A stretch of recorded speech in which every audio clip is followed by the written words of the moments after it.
Previdência em Foco. Tudo sobre direito previdenciário e trabalhista. Com a doutora Juliane Penteado. Você por dentro dos seus direitos e deveres. Estamos aqui com Previdência em Foco. Muito bom dia, doutora Juliane Penteado. Como vai você? Tudo bem? Bom dia, Og. Bom dia a todos e todas. Tudo muito bem, graças a Deus. Então tá bom. Doutora, vamos falar sobre aposentadoria por fibromialgia. Pode isso, doutora? Sim, Og. A fibromialgia, ela é uma doença que tem acometido cada vez mais pessoas. A gente percebe no dia a dia, inclusive, do escritório. E o que acontece? Ela é uma doença que causa dores muito crônicas, né?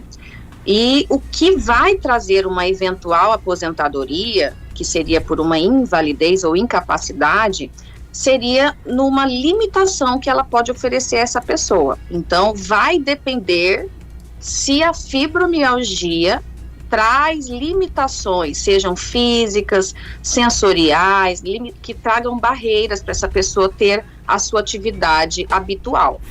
E como é que, por exemplo, a pessoa comprova, né? Ou provavelmente através de laudos, né? Porque a fibromialgia, ela não pode ser curada, não tem cura. Mas ela pode ser controlada e diminui, né, os graus da doença das pessoas. Como é que fica isso quando a pessoa entra com aposentadoria, num grau elevado muito alto, mas ela está em tratamento e esse grau diminui? Mantém-se a aposentadoria? Quer dizer, tem em qualquer caso que vale ou tem um grau específico de fibromialgia para a pessoa ter o direito? Isso, tem que ter esse grau mais elevado. Certamente. Por exemplo, se é uma fibromialgia e dependendo das condições da vida dessa pessoa, tem gente que tem mais acesso a tratamento, a gente sabe hoje pela medicina que conforme o acompanhamento, se houver uma atividade física específica, se a pessoa possa fazer até outras terapias, né, e ela tem maior acesso a isso, a gente sabe que é mais fácil de controlar. Lógico que eu não sou médica, não falo como médica, mas a gente fala pela análise do dia a dia no escritório, né, que a gente vê dos nossos clientes.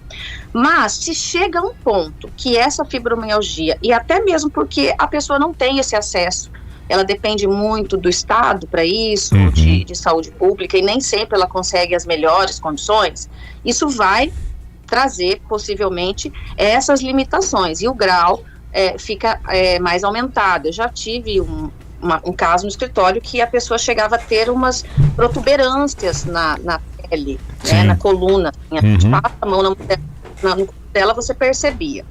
Então, é aí que entra a documentação médica. É nesse momento que essas pessoas que têm um acompanhamento, elas têm que fazer um dossiê. Então, se você tem fibromialgia e já está percebendo que está afetando o seu trabalho, você comece a montar um dossiê cronológico, de datas mesmo.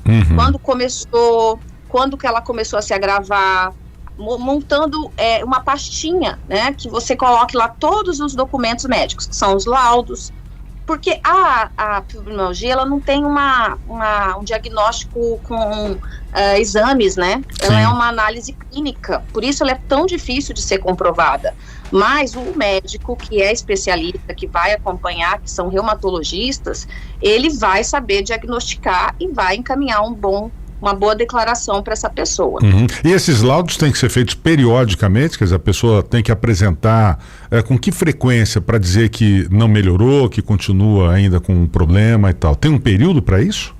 Olha, no caso de um benefício, se for um benefício de auxílio-doença, ele é temporário. Então, caso essa pessoa passou de 15 dias que ela tenha que ficar afastada, então o médico do INSS, o perito, ele é que vai definir um prazo, 60 dias, 120 dias, para que essa pessoa se afaste e depois ela retorna ao trabalho. Ela não melhorou, o que a gente orienta? Que tenha, sim, essa sequência lógica de datas. Porque o perito, ele quer verificar se essa pessoa realmente está buscando tratamento. Sim. Que realmente ela está tentando, né, buscar uma melhora na sua doença. E é exatamente pelo fato dela estar buscando essa melhora e não estar melhorando, é que vai ficar mais evidente para o período de que, de fato, essa pessoa precisa ou ser afastada temporariamente ou ser aposentada. Então, é essa análise que ele vai fazer. Ele, olha, eu estou vendo aqui que você está indo, você está procurando todas as terapias, e o médico continua afirmando que ele não está apto ao trabalho. Então, há que se considerar que sim, precisa ser aposentada. Agora, nem sempre isso acontece na via administrativa, de pronto, né? Muitas vezes precisa do judiciário, realmente. E como é que é feito o cálculo da aposentadoria de uma pessoa com fibromialgia? E quais documentos também ela tem que apresentar? Sim. Os documentos, primeiramente, se a pessoa é um segurado do INSS, no caso, está contribuindo, tem um trabalho, é a sua própria carteira de trabalho, o seu CNIS, que tem lá todas as informações. Então, essa pessoa precisa ter 12 meses de contribuição em dia, tá, gente? Porque contribuição previdenciária, quando ela é paga pelo próprio segurado, ela tem que ser paga a guia até o dia 15 de cada mês. Então, se você vem pagando tudo atrasado, principalmente o pessoal que é MEI às vezes atrasa, e esses atrasos não contam para carência, né? É igual plano de saúde. Sim. Se você vai ter um plano de saúde, você tem que ter lá carência de tantos meses para internação, né? É a mesma coisa aqui, porque é um seguro. Então prestem bem atenção nessa questão da carência de 12 contribuições mensais. Tem que demonstrar essa incapacidade, que são com os documentos médicos, e passar pela perícia médica do INSS. Aí é esse perito que vai fazer essa análise, vai observar todos esses fatores e conceder não é a melhor palavra, mas ele vai dizer se está apto ou não. E aí o INSS defere ou indefere o benefício. E esse processo demora muito, doutora, não? Olha, no INSS tem sido até bem rápido. Aqui em Campo Grande a gente percebe, e no estado todo também, as perícias não estão sendo muito demoradas para serem agendadas. Caso haja um indeferimento, o que a gente aconselha? Aí a pessoa precisa buscar uma pessoa especializada no previdenciário para ingressar com uma ação. Geralmente essas ações são no Juizado Especial Federal. O juiz vai receber a petição e vai marcar uma perícia. Aqui em Campo Grande não tem sido também muito demorada essa perícia. A gente tem visto em torno de 2 meses, 3 meses para o agendamento. Depois de feita essa perícia ela é feita com um perito que é nomeado pelo Estado, pelo Judiciário. Então ele não é nem do INSS e nem do segurado. Ele vai fazer uma análise imparcial do caso concreto e vai emitir um laudo que vai mandar para o juiz. Aí o juiz, com esse laudo, é que vai dar a sentença, né? É importante aqui que essas pessoas estejam acompanhadas por profissionais especializados, porque são detalhes desse laudo que vão fazer a diferença com relação, inclusive, ao cálculo, sabia, Og?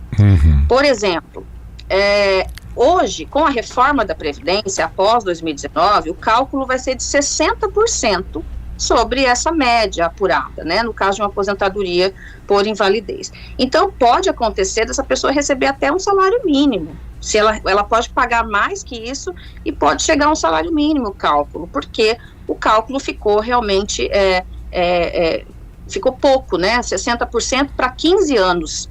Agora, se essa pessoa tem mais de 15 anos, lembra, na última semana eu falei sobre isso, falei, tempo de contribuição vale ouro. A cada ano aumenta 2%. Então, se você tem mais tempo de contribuição, o cálculo vai aumentar. Então, vai 60% mais 2% a cada ano que você tiver, além dos 15%. Tá certo. Então tá bom, quem tiver mais dúvidas pode procurar a doutora Juliane no @JulianePenteadoPrev, que ela está sempre à disposição para tirar as dúvidas desses nossos ouvintes. Doutora Juliane, muito obrigado mais uma vez pela participação aqui, uma boa semana para você e até a próxima segunda. Eu que agradeço mais uma vez a oportunidade. Um abraço para você, para todos aí da rádio e para todos e todas as ouvintes. Previdência em Foco. Tudo sobre direito previdenciário e trabalhista.